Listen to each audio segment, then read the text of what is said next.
Good evening, viewers, and welcome to your trusted news channel. I am Michael, from Ben Taurus TV, bringing you the latest headlines from Nigeria and around the world.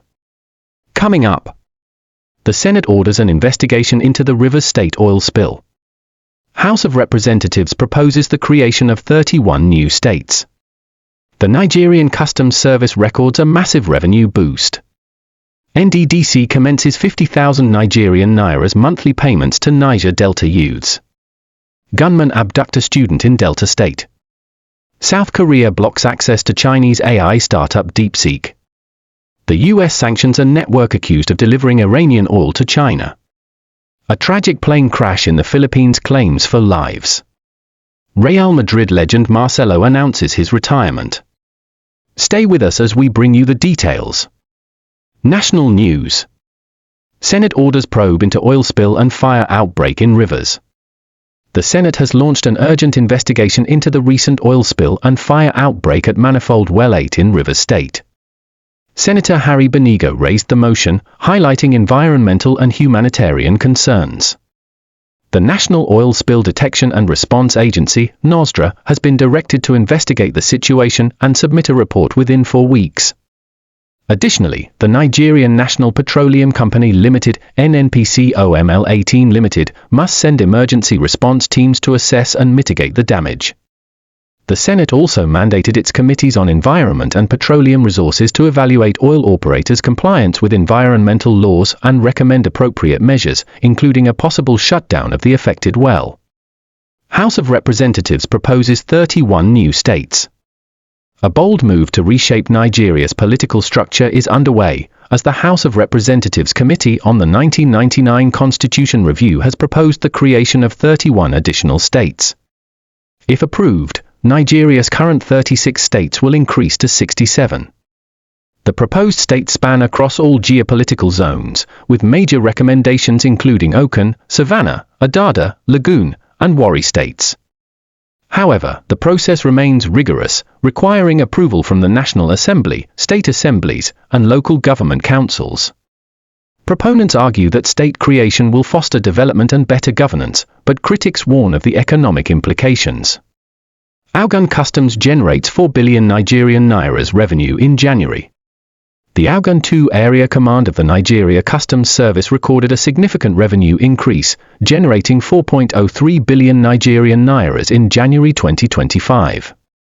This marks a 104% rise from the 2.14 billion Nigerian Nairas recorded in January 2024. According to Controller Olusola Alade, this achievement is a result of professionalism and diligence among officers. He also revealed that for illegal factories operating without necessary permits in OTA, Ogun State, have been placed under excise control. The Customs Service remains committed to boosting government revenue through trade compliance and enforcement. NDDC begins 50,000 Nigerian Nairas monthly payment to Niger Delta youths. The Niger Delta Development Commission, NDDC, has commenced a 50,000 Nigerian Nairas monthly stipend for 10,000 Niger Delta youths under its youth internship scheme. According to the NDDC Director of Corporate Affairs, Mrs. Salidi Thompson-Wakama, beneficiaries will receive practical training in various organizations for a year to develop essential skills. This initiative aims to empower youths and address unemployment in the region. The program has already received over 3.2 million applications, signaling a strong demand for such opportunities. Gunman kidnap Polytechnic student, stray bullet kills woman in Delta. Tragedy struck in Delta State as gunman abducted a female student from the Delta State Polytechnic, Ogwashuku. Reports indicate the assailants originally targeted a male victim who managed to escape, leaving the student at their mercy. During the attack, a stray bullet struck and killed a woman while another person sustained gunshot injuries. The kidnappers have reportedly demanded a 10 million Nigerian Nairas ransom. The police have confirmed recovering the victim's vehicle but have yet to verify details of the abduction. Security forces are investigating the incident. International news. South Korea blocks access to Chinese AI startup DeepSeek. South Korea has blocked government computers from accessing the Chinese AI chatbot DeepSeek over concerns regarding user data security. Despite requests from South Korean authorities for clarification on data handling practices, DeepSeek has failed to respond. As a precaution, several ministries, including Defense and Trade, have restricted access to the platform. Other countries, including Italy and Australia, have also taken similar measures against the Chinese AI company. Beijing has criticized these actions, insisting that China does not illegally collect user data. US imposes sanctions on Iranian oil shipments to China. The US Treasury Department has imposed new financial sanctions on an international network accused of transporting millions of barrels of Iranian crude oil to China.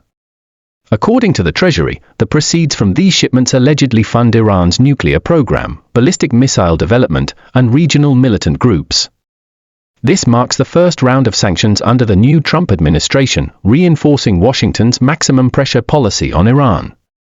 Iran has dismissed the allegations, calling the sanctions an economic war against its sovereignty. For killed in Philippines plane crash. A small aircraft crashed on a farm in the southern Philippines on Thursday, killing all 4 people on board. The plane, which crashed in Ampatuan on Mindanao Island, reportedly struck a water buffalo before splitting in half. Authorities have yet to determine the cause of the accident. The Civil Aviation Authority of the Philippines is investigating the incident. Sports news. Real Madrid legend Marcelo announces retirement. Football fans worldwide bid farewell to a legend as former Real Madrid star Marcelo officially announced his retirement. The 36-year-old Brazilian left-back won numerous titles with Los Blancos, including 6 La Liga championships and 5 Champions League trophies. Marcelo also represented Brazil at 2 World Cups and won the Copa Libertadores with Fluminense in 2023. Real Madrid president Florentino Perez praised him as one of the greatest players in the club's history. His retirement marks the end of an era for one of football's most decorated defenders. And that wraps up today's news bulletin. Thank you for staying with us. For more updates, kindly subscribe to our channel. Follow us on social media handles. I am Michael. Stay safe and have a great evening.